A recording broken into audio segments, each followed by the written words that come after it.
नमस्कार, news times के इस बुलेटिन में आपका स्वागत है। मैं हूं तृप्ति विश्वकर्मा। आइए नजर डालते हैं आज की हेडलाइंस पर।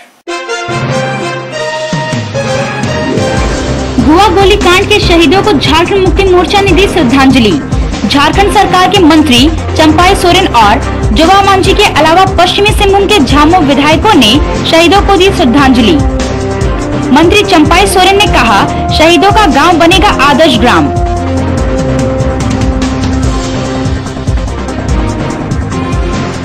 पश्चिमी सिंहभूम के मनोहरपुर में बड़े भाई ने छोटे भाई की हत्या के बाद शव को दफनाया।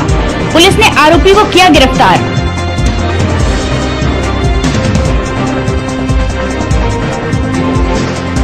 चाईबासा और जगन्नाथपुर के नए अनुमंडल पदाधिकारी ने संभाली जिम्मेदारी। शशिन्द्र कुमार बड़ाइक को चाईबासा और शंकर एक्का को बनाया गया जगन्नाथपुर का अनुमंडल पदाधिकारी।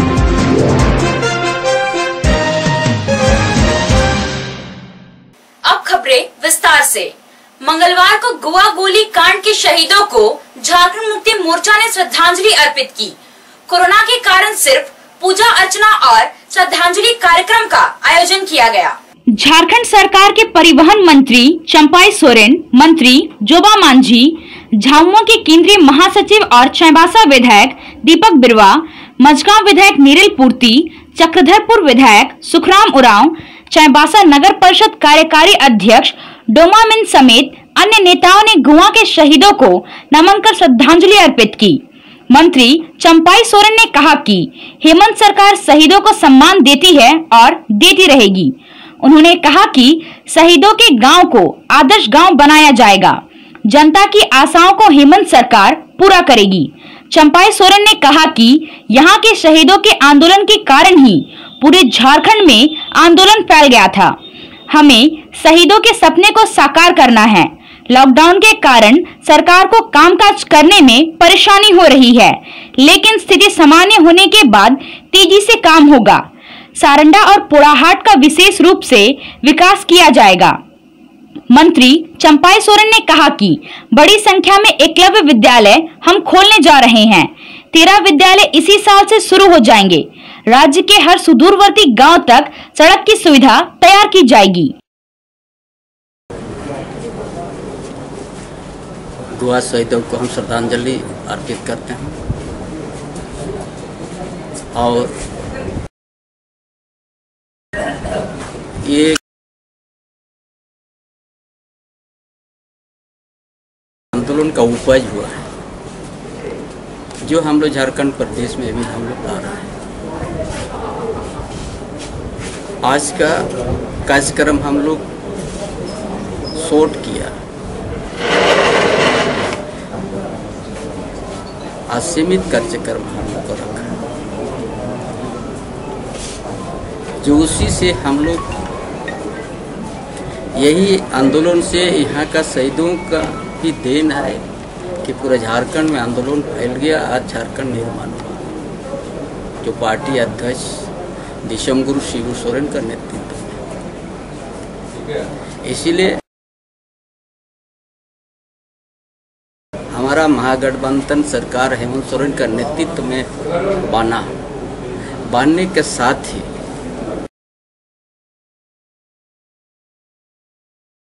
सामने आ गया जो शहीदों का सपना को जो हम लोग को सफल करना है। एक कोरोना के चलते धीमी है और इस सराना क्षेत्र में, इस जंगल भीतर में निश्चित रूप से हेमंत सोरेन का नेतृत्व में यहाँ का विकास का शुरुआत हो। इस मिट्टी से, इस शहीद से हमको प्रेरणा मिलता है। और निश्चित रूप से इस इलाका में हम लोग शहीदों का गांव से शुरू करेंगे।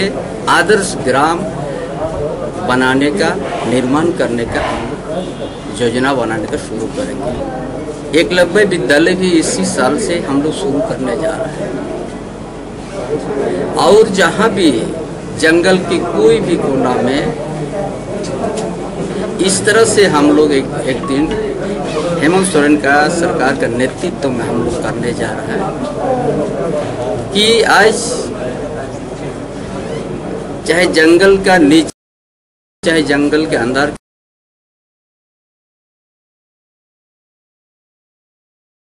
इस साल होने कुछ हम लोग 12-13 विद्यालय को शुरू करने जा रहे हैं एकलव्य। और एक कोरोना के चलते थोड़ा सा कार्यक्रम में देरी हुआ है, लेकिन निश्चित रूप से इसी साल से हम लोग एकलव्य स्कूल हर जगह खोलने का काम कर रहे हैं। निश्चित रूप से आने वाला दिन हेमंत सोरेन का नेतृत्व में अच्छा पहल होगा। भाषा संस्कृति भी बचेगा, यहाँ का परंपरा भी, और गांव का विकास कैसे होगा वो भी हम लोग। मंत्री जोबा मांझी ने कहा कि हेमंत सरकार का गठन शहर के विकास के लिए हुआ है। शहर से लेकर गांव तक हर जगह रहने वालों का विकास किया जाएगा। विकास योजनाओं से उन्हें जोड़ा जाएगा। सारंडा के 40 वन ग्राम के विकास के मुद्दे पर उन्होंने कहा कि इस समस्या का भी समाधान होगा। सारंडा और पोड़ाहाट क्षेत्र का पूरा विकास किया जाएगा। सरकार बनी है तो सबका विकास के लिए, और आपने विगत दिन देखा ही होगा सारंडा में सारा प्रशासन जा करके वहाँ का जो जन समस्या है उसका समाधान करने के लिए पहल किया है। और हम लोग उम्मीद करते हैं कि निश्चित रूप से सारंडा में जो लोग हैं विकास कार्य से जो वंचित रहा उनका भी विकास होगा धीरे धीरे कर। तैयारी अच्छा से कर रहा है। आप प्रशासन जब दरवाजा तक चला जाता है तो सारा खाका वो तैयार करके आ रहा है, और उसी के हिसाब से उनकी आवश्यकता के अनुसार उनका विकास होगा। झामुमो के केंद्रीय महासचिव और चाईबासा विधायक दीपक बिरुआ ने कहा कि शहीदों की कुर्बानी व्यर्थ नहीं जाएगी। इस ऐतिहासिक सारंडा के क्षेत्र के लोग जो आज भी लाल पानी पीने को विवश हैं, इससे उनको निजात मिलना चाहिए। इसके लिए सीएसआर के तहत बड़े पैमाने पर काम होना चाहिए। इसके लिए उच्च स्तर पर बात भी की जाएगी। वहीं इस कोरोना काल में कंपनी द्वारा मैन पावर घटाने के मामले को आड़े हाथों लेते हुए विधायक दीपक बिरुआ ने विरोध किया। कहा कि स्थानीय लोगों के रोजगार के साथ खिलवाड़ बर्दाश्त नहीं किया जाएगा। केंद्र सरकार ने इस क्षेत्र में पिलेट प्लांट स्थापित करने की घोषणा की थी, इसे चालू किया जाना चाहिए। इसके लिए सभी विधायक भी केंद्र स्तर पर वार्ता को लेकर तत्पर हैं। कार्यक्रम में किरीबुरु मेगा हाथुबुरु और गुवा सेल के मजदूर यूनियन के पदाधिकारियों ने भी श्रद्धांजलि अर्पित की। पश्चिमी सिंहभूम जिले के किरीबुरु में एसबीआई की ग्राहक सेवा केंद्र का दरवाजा तोड़कर चोरी की घटना को अंजाम देने के 3 आरोपियों को पुलिस ने 3 दिनों के अंदर ही गिरफ्तार कर लिया है। आरोपियों के पास से चोरी की घटना को अंजाम देने में प्रयुक्त की गई सामग्री और नकदी बरामद किया गया है। 3 सितंबर की रात में एसबीआई की ग्राहक सेवा केंद्र प्रोस्पेक्टिंग किरीबुरु के मुख्य दरवाजे का ताला तोड़कर करीब 2500 रुपए की चोरी कर ली गई थी।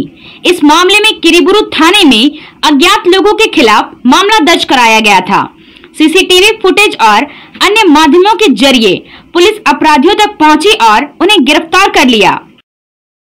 ये 3-4 सितंबर की रात्रि को एसबीआई किरीबुरु का ग्राहक सेवा केंद्र है जो प्रोस्पेक्टिंग चौक में अवस्थित है। उस ग्राहक सेवा केंद्र का ताला तोड़कर कुछ अज्ञात चोरों द्वारा लगभग 2000 रुपये की चोरी कर ली गई थी। और यह सूचना जैसे ही हम लोगों को सुबह मिली और इस संबंध में जो शिकायतकर्ता हैं ग्राहक सेवा केंद्र के जो संचालक हैं उनके द्वारा एक लिखित आवेदन भी दिया गया, जिसके आलोक में प्राथमिकी दर्ज कर अनुसंधान प्रारंभ किया गया। तो जो हम लोगों को स्थानीय सूचना जो मिली और जो सीसीटीवी फुटेज ग्राहक सेवा केंद्र से हम लोगों का बरामद हुआ, उसके आधार पर इन सबके सहयोग से हम लोग इस कांड का उद्भेदन करने में सफल रहे। और उद्भेदन के पश्चात ये पता चला कि स्थानीय 3 लोगों के द्वारा ताला तोड़कर चोरी की गई थी। उसमें एक पूर्व में ही हम लोग जेल भेज चुके हैं, उसका आपराधिक इतिहास रहा है। तो वैसे भी हम लोग को संदेह जा रहा था, तो उसके आधार पर हम लोगों ने जो है उसको शिनाख्त करने की कोशिश किया।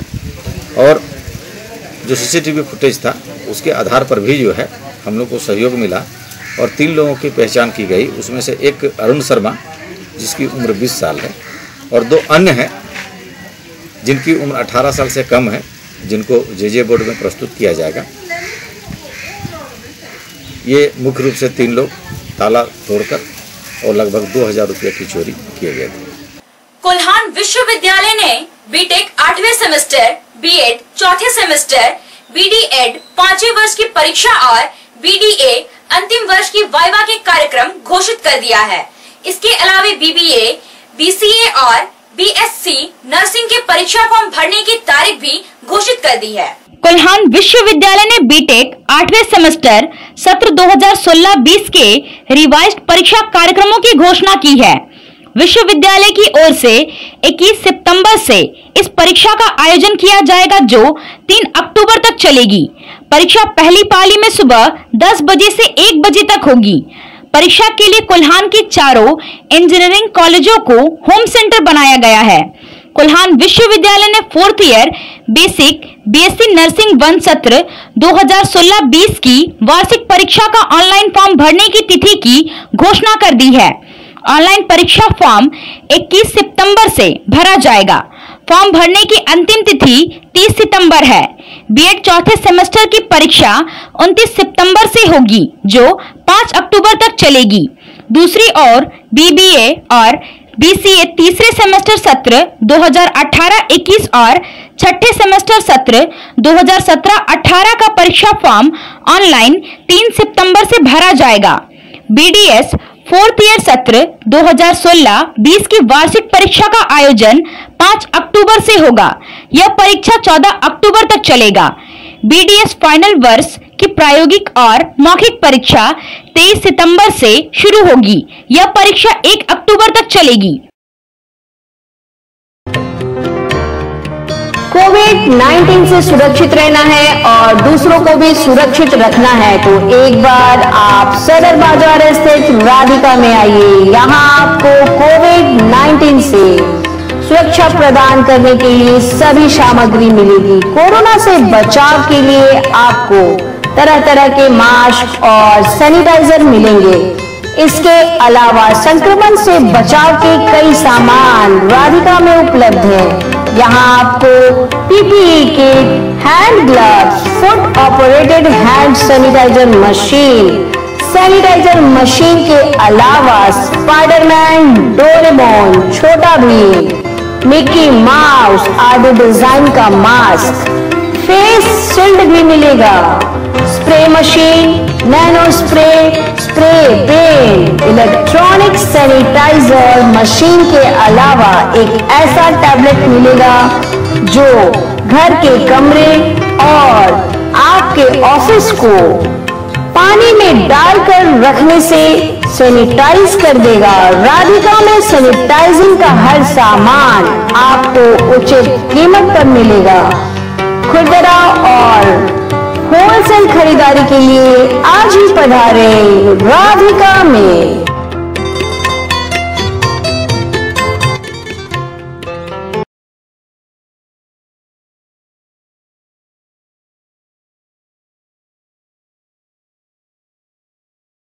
कांग्रेस भवन में पश्चिमी सिंहभूम जिला कमेटी की ओर से नवमनोनीत प्रखंड और नगर अध्यक्षों को मनोनयन पत्र वितरित किया गया।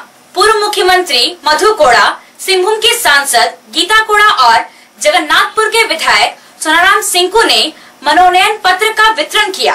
इस दौरान कांग्रेस के कार्यकारी जिला अध्यक्ष अंबर राय चौधरी, युवा कांग्रेस के जिला अध्यक्ष दिनबंधु बोईपाई, महिला कांग्रेस की जिला अध्यक्ष नीला नाग भी उपस्थित रहे। कार्यक्रम के दौरान नवनियुक्त अध्यक्षों के लिए प्रशिक्षण कार्यक्रम का आयोजन किया गया। प्रखंड अध्यक्ष और सांसद प्रतिनिधियों को जनहित में अपनी जवाबदेही लेने की अपील की गई। सांसद गीता कोड़ा ने कहा कि प्रत्येक कार्यकर्ता को कम से कम 10 घर में सरकारी सुविधाएं पहुंचाने की दिशा में कार्य करना है। कार्यक्रम के दौरान 2 मिनट का मौन रखकर गुआ गोलीकांड के शहीदों को श्रद्धांजलि अर्पित की गई। कार्यक्रम विशेष रूप से ट्रेनिंग सेशन था। हमारे सभी नवयुक्त प्रखंड अध्यक्षों का, उसी सिलसिले में आज सभी को बुलाया गया था कि कैसे पार्टी को विस्तार करना है और कैसे काम करना है पार्टी संगठन को मजबूत करते हुए। इसी संदर्भ में एक छोटा सा ट्रेनिंग सेशन था हमारे सभी 18 प्रखंड अध्यक्षों के साथ। हाँ, क्योंकि वो लोग नियुक्त हुए हैं तो सभी हमारे कांग्रेस के हमारे प्रखंड अध्यक्षों को एक प्रमाण पत्र भी दिया गया है कि वो प्रखंड अध्यक्ष है, इसलिए उन्हें एक प्रमाण पत्र दिया गया। चाईबासा और जगन्नाथपुर में नए अनुमंडल पदाधिकारी ने पदभार ग्रहण। कार्यालय में निवर्तमान अनुमंडल पदाधिकारी से पदभार लिया। चाईबासा में नए अनुमंडल पदाधिकारी शशीन्द्र कुमार बड़ाइक ने मंगलवार को और जगन्नाथपुर में नए अनुमंडल पदाधिकारी शंकर एक्का ने पदभार संभाला। चाईबासा के निवर्तमान अनुमंडल पदाधिकारी परितोष कुमार ठाकुर ने नए अनुमंडल पदाधिकारी शशीन्द्र कुमार बड़ाइक को और जगन्नाथपुर के निवर्तमान अनुमंडल पदाधिकारी स्मृता कुमारी ने नए अनुमंडल पदाधिकारी शंकर एक्का को विधिवत प्रभार सौंपा। प्रभार ग्रहण करने के बाद शशीन्द्र कुमार बड़ाइक ने कहा कि सदर अनुमंडल क्षेत्र के अंतर्गत विधि व्यवस्था के साथ साथ शहर में साफ सफाई और विकास के कार्यों को निरंतर रखना ही हम सबों की पहली प्राथमिकता होगी। अनुमंडल क्षेत्र के विकास में एक दूसरे के साथ सामंजस्य स्थापित करते हुए अपने अपने कर्तव्यों का निर्वहन करेंगे। जगन्नाथपुर के अनुमंडल पदाधिकारी शंकर एक्का ने कहा कि सरकार की सभी संचालित विकास योजनाओं को धरातल पर उतारना और अनुमंडल क्षेत्र में शांति व्यवस्था बनाए रखना पहली प्राथमिकता होगी। पश्चिमी सिंहभूम जिले के मनोहरपुर थाना क्षेत्र के डिम्बुली गांव में आपसी विवाद को लेकर बड़े भाई ने छोटे भाई की टांगी से मारकर हत्या कर दी। पुलिस ने हत्या के आरोपी 48 वर्षीय बीरू सोरेन को गिरफ्तार कर लिया है। गिरफ्तार आरोपी बीरू सोरेन ने बताया कि बीते रविवार की रात 8 बजे सिलाई नशे में धुत होकर घर पहुंचा। बार बार मुझे जान से मारने की बात करने लगा।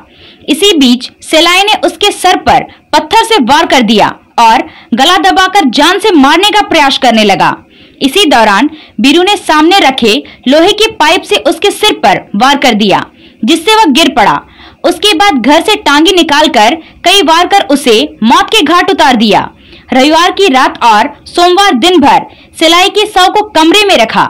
सोमवार की रात्रि घर से दूर जंगल में उसके शव को दफन कर दिया। बीरू ने बताया कि नशे में अक्सर सिलाई उसकी पत्नी के साथ छेड़छाड़ करता था। घटना की जानकारी मिलने पर पुलिस ने शव को बरामद कर लिया। पश्चिमी सिंहभूम जिले में मंगलवार की शाम 8:30 बजे तक 100 से ज्यादा लोग कोरोना पॉजिटिव पाए गए हैं। देर रात तक यह संख्या 150 से ज्यादा हो सकती है। इस तरह पश्चिमी सिंहभूम जिले में कोरोना संक्रमित की कुल संख्या 2067 पार कर गई है। 1476 व्यक्ति कोरोना संक्रमण को मात देकर स्वस्थ हो चुके हैं, जबकि एक्टिव केस की संख्या 636 हो गई है। यह संख्या भी देर रात तक और बढ़ेगी। कोरोना संक्रमण के कारण पश्चिमी सिंहभूम जिले में अभी तक 13 व्यक्ति अपनी जान गंवा चुके हैं। आइए एक बार फिर रुक करते हैं आज की हेडलाइंस पर। गुआ गोलीकांड के शहीदों को झारखंड मुक्ति मोर्चा ने दी श्रद्धांजलि। झारखंड सरकार के मंत्री चंपाई सोरेन और जोबा मांझी के अलावा पश्चिमी सिंहभूम के झामुमो विधायकों ने शहीदों को दी श्रद्धांजलि। मंत्री चंपाई सोरेन ने कहा, शहीदों का गांव बनेगा आदर्श ग्राम।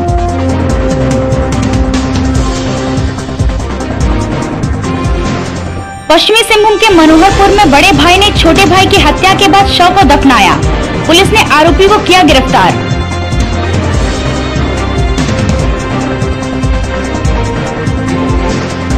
चाईबासा और जगन्नाथपुर के नए अनुमंडल पदाधिकारी ने संभाली जिम्मेदारी। शशीन्द्र कुमार बड़ाइक को चाईबासा और शंकर एक्का को बनाया गया जगन्नाथपुर का अनुमंडल पदाधिकारी।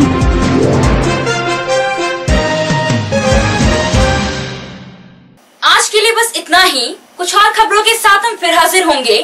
तब तक न्यूज़ टाइम्स की पूरी टीम को दीजिए इजाजत। नमस्कार।